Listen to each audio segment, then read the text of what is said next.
Analyse du permis de construire de 47 logements aux écoles. Voici la vue du Foussa du futur projet avec le grand parking de l'école et le projet en question. Ici, vous pouvez voir l'intégration depuis le chemin de la Fanée en direction du village avec le parking de l'école sur la droite. Vous voyez ici un extrait de notre PLU qui montre l'emplacement du projet et les aménagements à réaliser.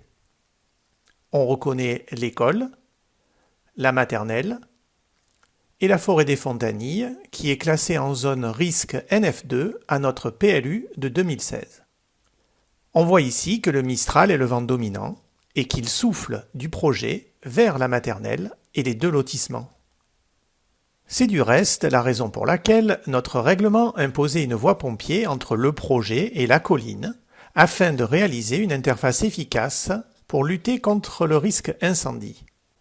Or, le permis de construire a été accordé le 8 janvier 2020 sans imposer au préalable la réalisation de cet aménagement très important pour la sécurité des personnes et des enfants.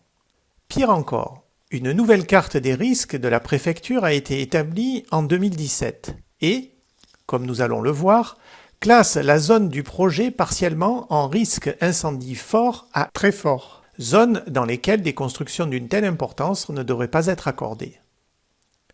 Voici une photo aérienne de la parcelle impliquée par le projet de construction. Et ici, un zoom de cette même parcelle. Appliquons à présent la carte des risques de la préfecture de 2017 sur cette même parcelle.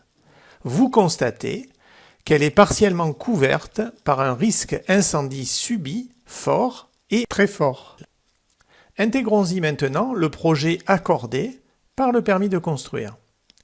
Nous constatons que le projet est accordé sur une zone risque très importante et le tout sans avoir prévu la réalisation de la voie pompier qui aurait dû protéger la maternelle et les deux lotissements au sud de la zone.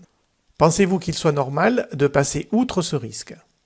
Pourtant, à plusieurs reprises, Monsieur le maire a bien expliqué qu'il ne souhaitait pas engager sa responsabilité pour la réalisation de parkings en sous-sol au niveau de l'ancienne cave à cause du risque inondation.